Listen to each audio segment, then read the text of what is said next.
स्वागत है। जय हिंद, नमस्कार, सुप्रभात दोस्तों मैं आज आप लोगों को संविधान के टॉप 100 प्रश्न जो परीक्षा में पूछे गए हैं उसका 5वां वीडियो प्रोवाइड कर रहा हूं।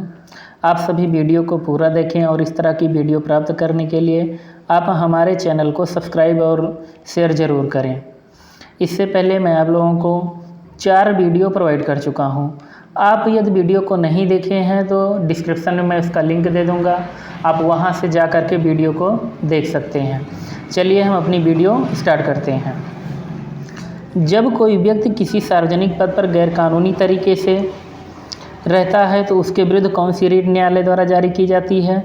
तो उत्तर होगा अधिकार परीक्षा। सर्वोच्च न्यायालय जो रीट जारी करता है दोस्तों, वो अनुच्छेद 32 के तहत 5 प्रकार की रीट जारी करता है।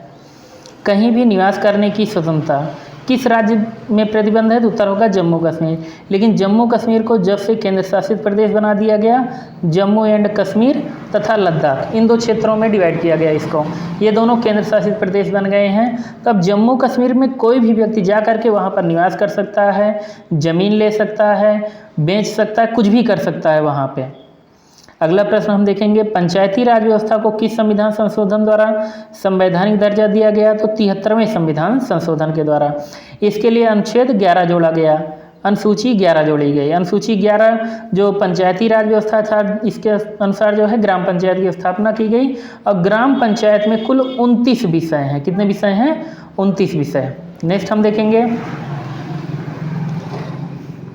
संविधान के किस अनुच्छेद में संशोधन करके अनुसूचित जाति तथा अनुसूचित जनजाति आयोग की स्थापना की गई? तो उत्तर होगा अनुच्छेद 338।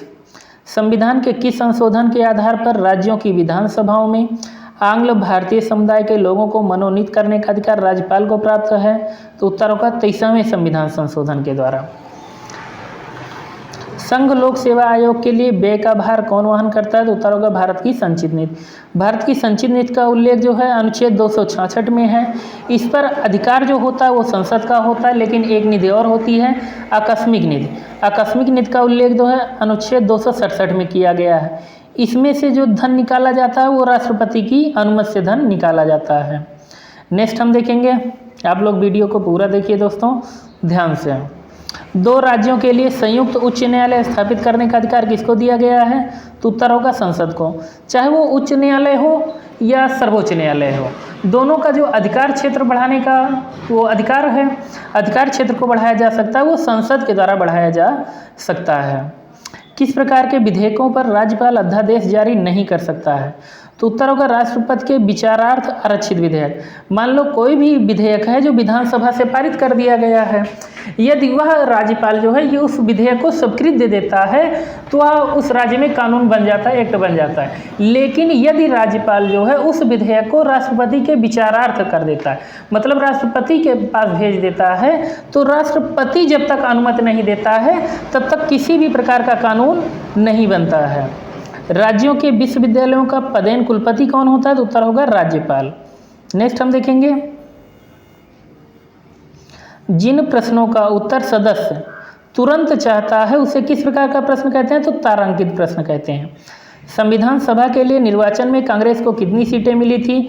तो उत्तर होगा 208 सीट। कार्य संचालन में राष्ट्रपति की सहायता करने से पूर्व उपनिवेश थे? तो उत्तर होगा मंत्रिपरिषद। किस सूची के विषय केंद्र तथा राज्य दोनों को क्षेत्राधिकार में आते हैं? तो उत्तर होगा समवर्ती सूची। ये सूची जो है ये ऑस्ट्रेलिया के संविधान से ली गई है, आप लोग याद रखना। 3 प्रकार की सूची है, संघ सूची, राज्य सूची और समवर्ती सूची। नेक्स्ट हम देखेंगे, रजिस्ट्रीकरण द्वारा नागरिकता प्राप्त करने के लिए किसी व्यक्ति को अन्य शर्तों के साथ भारत में कम से कम कितने वर्ष के निवास का प्रमाण पत्र देना होता है? तो उत्तर होगा 5 वर्ष। प्रशासकों की आचार संहिता किसे कहा गया है? तो उत्तर होगा नीति निर्देशक तत्व। नीति निर्देशक तत्वों का उल्लेख जो है भाग 4 में किया गया है, याद रखेंगे इसको हम, भाग 4। और भाग 3 में जो है नागरिकता है, वो भाग 3 में जो है मूल अधिकार दिए गए हैं और भाग 2 में नागरिकता है। नेक्स्ट हम देखेंगे, संसद के प्रत्येक सदन की बैठक में पहला विषय कौन सा होता है? तो उत्तर होगा प्रश्नकाल। प्रश्न नंबर 216, भारतीय संसद को मूल अधिकारों में संशोधन का अधिकार किस संवैधानिक संशोधन के द्वारा प्राप्त हुआ? तो उत्तर होगा 24वें संशोधन द्वारा। उच्च न्यायालय के सेवानिवृत्त सदस्यों को किसने प्रत्यक्ष रूप से निर्वाचित किया था? तो उत्तर होगा प्रांतों की विधानसभाओं के सदस्यों ने। संविधान का कौन सा अनुच्छेद सामाजिक समानता का अधिकार प्रदान करता है? तो उत्तर होगा अनुच्छेद 15। नेक्स्ट हम देखेंगे, सर्वोच्च न्यायालय में तदर्थ न्यायाधीशों की नियुक्ति कौन कर सकता है? तो उत्तर होगा राष्ट्रपति की अनुमति पर सर्वोच्च न्यायालय का मुख्य न्यायाधीश नियुक्त करता है। अनुच्छेद 129 जो होता है ये सर्वोच्च न्यायालय के लिए है। सर्वोच्च न्यायालय का कोई भी निर्णय जो होता है एक अभिलेख बन जाता है, तो 129 में अभिलेख न्यायालय का उल्लेख किया गया है। हिंदू आचार संहिता विधेयक को लेकर प्रधानमंत्री का किस राष्ट्रपति से विरोध हुआ था? तो उत्तर होगा डॉक्टर राजेंद्र प्रसाद। संविधान के लिए अनुच्छेद के अंतर्गत राष्ट्रपति राष्ट्रीय आपातकाल की घोषणा किससे करता है? तो अनुच्छेद 352 के तहत। नेक्स्ट हम देखेंगे, संसद के दोनों सदनों में प्रश्नकाल के ठीक बाद के समय को क्या कहते हैं? तो उत्तर होगा शून्यकाल। उच्चतम न्यायालय की स्थापना, गठन एवं शक्तियों का विनियमन करने के लिए विधि बनाने की शक्ति किसे है? तो उत्तर होगा संसद को। भारत में निर्वाचित आयोग किसके लिए चुनाव कराता है? तो उत्तर होगा संसद, राज्य विधानमंडल, राष्ट्रपति और उपराष्ट्रपति। किसके लिखित निर्णय की प्राप्ति पर राष्ट्रपति आपातकाल की घोषणा करता है? तो उत्तर होगा केंद्रीय मंत्रिपरिषद। मीन्स केंद्रीय मंत्रिपरिषद जब लिखित रूप में राष्ट्रपति के पास अपना वो प्रस्ताव भेजता है तब राष्ट्रपति राष्ट्रीय आपातकाल की घोषणा करता है। और 360 के तहत जो है वित्तीय आपात का उल्लेख किया गया अनुच्छेद 360 में। राज्यपाल विधानसभा में कितने सदस्यों को मनोनीत करता है? तो उत्तर होगा 1 सदस्य। पंचायत समिति के प्रशासन का प्रबंध एक सरकारी अफसर करता है, इसका उत्तर होगा प्रखंड विकास अधिकारी। संविधान के किस अंश में कल्याणकारी राज्य की अवधारणा का विस्तार से चर्चा हुई है? तो उत्तर होगा राष्ट्र नीति के दिशा सूचक सिद्धांत। नेक्स्ट हम देखेंगे, इसी को नीति निर्देशक तत्व भी बोलते हैं। भाग 4, भारत में नई अखिल भारतीय लोक सेवा आयोग की स्थापना का अधिकार किसे प्राप्त है? तो उत्तर होगा राज्यसभा को। कौन सा मौलिक अधिकार बेगार को निषिद्ध तथा स्त्रियों के क्रय विक्रय पर रोक लगाता है? तो उत्तर होगा शोषण के विरुद्ध अधिकार। राष्ट्रपति और उपराष्ट्रपति से संबंधित चुनाव विवादों का निपटारा करने का अधिकार उच्चतम न्यायालय को है, यह उसका प्रारंभिक अधिकार है। मीन्स राष्ट्रपति और उपराष्ट्रपति से संबंधित चुनाव में किसी भी प्रकार का विवाद हो जाता है तो यह सुप्रीम कोर्ट के अलावा इसे किसी भी न्यायालय में चुनौती नहीं दी जा सकती है। नेक्स्ट हम देखेंगे क्वेश्चन नंबर 432, संविधान में उल्लिखित मौलिक अधिकारों को कौन निलंबित कर सकता है? तो उत्तर होगा राष्ट्रपति। एक व्यक्ति क्या एक से अधिक राज्यों का राज्यपाल हो सकता है? तो उत्तर होगा हाँ।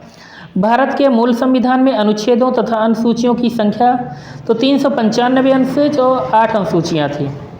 केंद्र और राज्य सरकारों के बीच विवादों का हल किसके अधिकार क्षेत्र में है? तो उत्तर होगा उच्चतम न्यायालय के अधिकार क्षेत्र में। मीन्स केंद्र और राज्य सरकार के मध्य कोई भी विवाद हो जाता है तो इसका निपटारा जो है उच्चतम न्यायालय करती है। नए राज्य बनाने संबंधी बिल को पेश करने के लिए किसकी अनुशंसा आवश्यक है? तो उत्तर होगा राष्ट्रपति। मौलिक अधिकार न्यायालय में परिवर्तनीय है या नहीं? तो उत्तर होगा परिवर्तनीय है। नेक्स्ट हम देखेंगे, मौलिक अधिकारों का निलंबन किस स्थिति में होता है? तो उत्तर होगा युद्ध या वाह्य आक्रमण दोनों परिस्थितियों में हो सकता है और निलंबन जो करता है वो राष्ट्रपति करता है। क्या उपराष्ट्रपति को महाभियोग द्वारा हटाया जा सकता है? उत्तर होगा नहीं। राज्यपाल राष्ट्रपति के परामर्श से अध्यादेश जारी कर सकता है, यह कौन सा अनुच्छेद उल्लंघित करता है? तो उत्तर होगा अनुच्छेद 213 और अनुच्छेद 123 के तहत राष्ट्रपति अध्यादेश जारी करता है। संसद के 3 अंग हैं तो उत्तर होगा राष्ट्रपति, लोकसभा और राज्यसभा। लोकसभा में अनुसूचित जाति और अनुसूचित जनजाति के लिए कितने स्थान आरक्षित हैं? तो उत्तर होगा अनुसूचित जनजाति के लिए 78 और जनजाति के लिए 72 स्थान। उच्च न्यायालय का न्यायाधीश अपना त्यागपत्र किसे देता है? तो उत्तर होगा राष्ट्रपति को। संविधान का कौन सा अनुच्छेद बाल श्रम निषेध करता है? तो उत्तर होगा अनुच्छेद 24। नेक्स्ट हम देखेंगे, संविधान की उद्देशिका में प्रयुक्त प्रभुत्व संपन्न शब्द का क्या तात्पर्य है? तो उत्तर होगा भारत आंतरिक और बाह्य दृष्टि से किसी विदेशी सत्ता के अधीन नहीं है और प्रभुत्व संपन्नता भारत की जनता में निहित है। संविधान सभा ने प्रारूप समिति का कार्य सौंपा था, तो प्रारूप समिति का जो कार्य था उस संविधान सभा का संविधान का परीक्षण करना और फिर संविधान को विचार के लिए संविधान सभा के समक्ष प्रस्तुत करना। और प्रारूप समिति का जो अध्यक्ष थे वो थे B.R. अम्बेडकर। नेक्स्ट हम देखेंगे 15 अगस्त 1947 से 26 जनवरी 1950 के दौरान भारत का राजनीतिक दर्जा क्या रहा? तो उत्तर होगा ब्रिटिश राष्ट्रकुल का एक औपनिवेशिक राज्य। भारत की पंचवर्षीय योजना अंतिम रूप से किसके द्वारा अनुमोदित होती है? तो उत्तर होगा राष्ट्रीय विकास परिषद के द्वारा। इसकी स्थापना जो है 1952 में हुई थी। कौन सा प्राधिकरण भारत की समेकित नीति में राज्यों को राजस्व का सहायता अनुदान देने वाले सिद्धांतों की अनुशंसा करता है? तो उत्तर होगा वित्त आयोग। वित्त आयोग का उल्लेख जो है अनुच्छेद 280 में किया गया है। आज का लास्ट क्वेश्चन हम देखेंगे दोस्तों 50वां। ब्रिटिश प्रधानमंत्री एटली ने भारत को सत्ता सौंपने की घोषणा किस तिथि को की थी? तो उत्तर होगा 20 फरवरी को। जब भारत स्वतंत्र हुआ तो उस समय जो ब्रिटेन में सरकार थी वो थी लेबर पार्टी की सरकार, आप लोग याद रखिएगा। दोस्तों आज मैंने आप लोगों को सिर्फ 50 क्वेश्चन कराए हैं। आप लोग वीडियो को पूरा देखिएगा, स्किप मत कीजिएगा और अपनी तैयारी को मजबूत कीजिए, क्योंकि बरसाती मेढक की तरह तैयारी करने से कुछ होने वाला नहीं है। आप लोग लगातार चाहे 1 घंटे 2 घंटे ही पढ़ें, लेकिन पर डे आप अपनी तैयारी को मजबूत करते रहें। धन्यवाद आप सभी को। जो भी सजेशन है आप लोग कमेंट करके ज़रूर बताएं।